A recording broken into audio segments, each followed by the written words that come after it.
રાજ્યમાં હવામાન વિભાગની આગાહી મુજબ હવામાનમાં પલટો આવ્યો છે।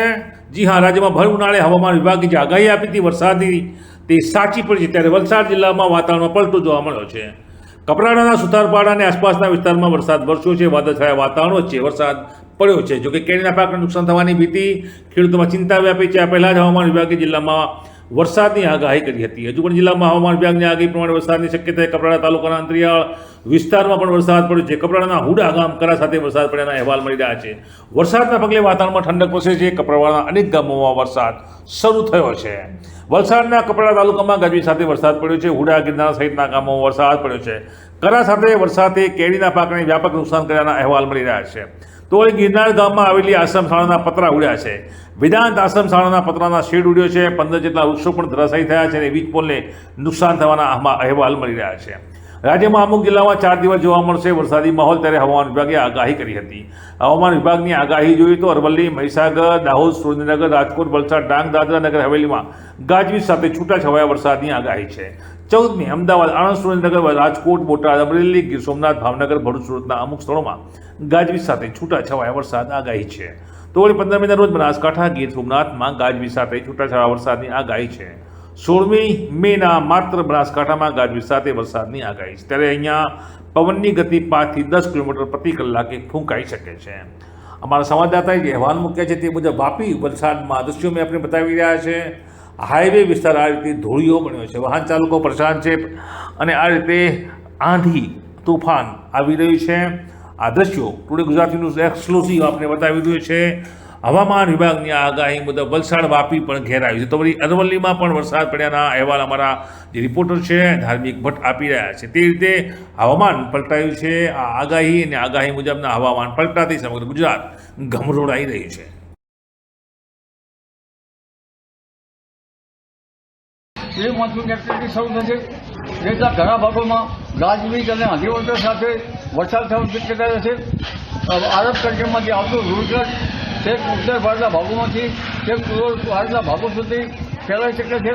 કાલ વૈશાખીનું જોર વધી શકે છે। તારીખ 12 થી 16માં લગભગ વડોદરાના ભાગો, મધ્ય ગુજરાતના કેટલાક ભાગોમાં ગાજવીજ અને આંધીવંટર સાથે વરસાદ થવાની શક્યતા રહેશે। ઉપરાંત અમદાવાદના ભાગોમાં પણ કેટલાક ભાગો વરસાદ થવાની શક્યતા રહેશે। ગાંધીનગરના ભાગોમાં પણ હવામાનમાં પલટો આવશે। ઉપરાંત ઉત્તર ગુજરાતના મહેસાણા વગેરે ભાગોમાં ગાજવીજ સાથે કેટલાક ભાગોમાં ઠંડક એક્ટિવિટી સાથે વરસાદ કે વરસાદની છાંટા પડવાની શક્યતા રહેશે।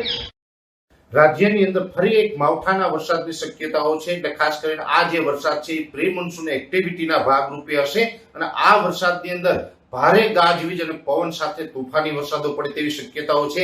ખાસ કરીને આજે 12 મે થી લઈ અને 16 મે 2024 સુધી આ રીતે વરસાદની શક્યતાઓ રહેલી છે। જેની અંદર ખાસ કરીને આમ જોવા જઈએ તો છેલ્લા ઘણા સમયથી 40 ડિગ્રી કરતા પણ ઊંચા તાપમાનની અંદર રાજ્ય છે એ શેકાઈ રહ્યું છે। ત્યારે અત્યારે મહારાષ્ટ્ર ઉપર એક હવામાનની અસ્થિરતા ઊભી થઈ છે।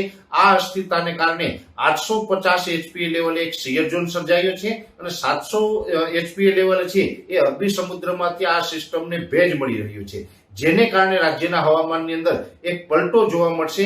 જેમાં ખાસ કરીને રાજ્યના મોટા ભાગના વિસ્તારોની અંદર વરસાદની શક્યતાઓ છે, તોફાની વરસાદની શક્યતાઓ છે અને રાજ્યના અનેક વિસ્તારો એવા હશે કે જ્યાં 1.25 થી લઈને 1.5 ઇંચ સુધીના વરસાદો થાય તેવી શક્યતાઓ છે। એટલે એક પ્રકારે મોટી પ્રી મોન્સૂન એક્ટિવિટી થાય તેવી શક્યતાઓ છે। આની અંદર વરસાદનું પ્રમાણ 1 ઇંચથી પણ વધારે હશે।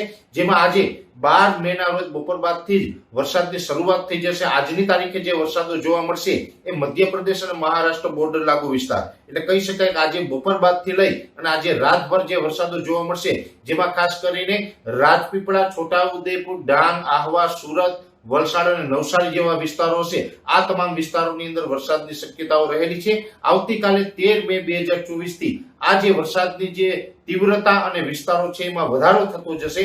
13, 14, 15 અને 16 આ 4 દિવસ છે। આ 4 દિવસ દરમિયાન રાજ્યના મોટા ભાગના વિસ્તારોને આવરી લેશે અને એ દરમિયાન ખાસ કરીને આવતીકાલે આજે બપોર બાદ અને આવતીકાલે 13 તારીખ સાંજ સુધી દક્ષિણ ગુજરાતના જે વિસ્તારો છે જેમાં તમામ વિસ્તારોની અંદર વરસાદની શક્યતાઓ છે એ આવતીકાલે 13 તારીખ સાંજ સુધી રહેલી છે। મધ્ય ગુજરાતની અંદર વાત કરવા જાય તો મધ્ય ગુજરાતની અંદર 13, 14 અને 15 એમ 3 દિવસ સુધી વરસાદની શક્યતાઓ છે। જેમાં અમદાવાદ, ગાંધીનગર, આણંદ, નડિયાદ, ખેડા, કપડવંત, બરોડા, દાહોદ, ગોધરા, લુણાવાડા અને એની આસપાસના તમામ વિસ્તારો, આ તમામ વિસ્તારોની અંદર 3 દિવસ સુધી વરસાદની શક્યતાઓ છે. ખાસ કરીને ઓલ ઓવર ગુજરાતની અંદર જે વરસાદો પડવાના છે તેમાં મધ્ય ગુજરાતની અંદર બરોડા, ગોધરા અને અમદાવાદ આસપાસના વિસ્તારોની અંદર તીવ્રતા વધુ જોવા મળે તેવી શક્યતાઓ છે. ઉત્તર ગુજરાતની અંદર પણ ખાસ કરીને જે સાબરકાંઠા, બનાસકાંઠા અને પાટણ, મહેસાણા જેવા વિસ્તારો છે આ તમામ વિસ્તારોની અંદર 13 અને 14 તારીખ દરમિયાન વરસાદની શક્યતાઓ છે. સૌરાષ્ટ્રની અંદર વાત કરવા જઈએ તો સૌરાષ્ટ્રનું ગીર સોમનાથ, અમરેલી, ભાવનગરના અમુક પાટો છે, બોટાદ, સુરેન્દ્રનગર, રાજકોટ, જુનાગઢ આ તમામ વિસ્તારોની અંદર 13, 14 અને 15 3 દિવસ સુધી વરસાદની શક્યતાઓ છે. અને પશ્ચિમ સૌરાષ્ટ્રના જે ભાગો છે જેમાં દ્વારકા, પોરબંદર અને જામનગર જેવા વિસ્તારો છે જેમાં 14 તારીખ અને 15 તારીખે 2 દિવસ સુધી વરસાદની શક્યતાઓ છે. કચ્છની અંદર ખાસ કરીને વાત કરવા જઈએ તો 13 અને 14 તારીખ એમ 2 દિવસ સુધી વરસાદની શક્યતાઓ છે. અને કચ્છની અંદર કચ્છના જે દરિયાઈ કાંઠાના તમામ તાલુકાઓ છે એ તમામ તાલુકાને વરસાદ છે પ્રભાવિત કરે તેવી શક્યતાઓ છે. ઓલ ઓવર જોવા જઈએ તો આ રાજ્યની અંદર આ માવઠું છે વિસ્તારની દ્રષ્ટિએ ખૂબ વધારે વિસ્તારોને આવરે તેવી શક્યતાઓ છે. સૌરાષ્ટ્ર, કચ્છ, મધ્ય ગુજરાત, ઉત્તર ગુજરાત અને દક્ષિણ ગુજરાત એમ તમામ ઝોનોની અંદર આની અસર થશે અને આ અસર તળે મોટા ભાગના વિસ્તારોની અંદર થંડરસ્ટોર્મ એક્ટિવિટી થશે અને થંડરસ્ટોર્મ એક્ટિવિટીને કારણે વરસાદ થશે જેને કારણે વરસાદ છે 1 ઇંચ કરતા વધારે એટલે 1.25 થી લઈ અને 1.5 ઇંચ સુધીના વરસાદ જોવા મળે તેવી શક્યતાઓ છે. અને મોટા ભાગના વિસ્તારોની અંદર ગાજવીજ અને ભારે પવન સાથે વરસાદ પડે તેવું હાલ એક અમારું અનુમાન છે.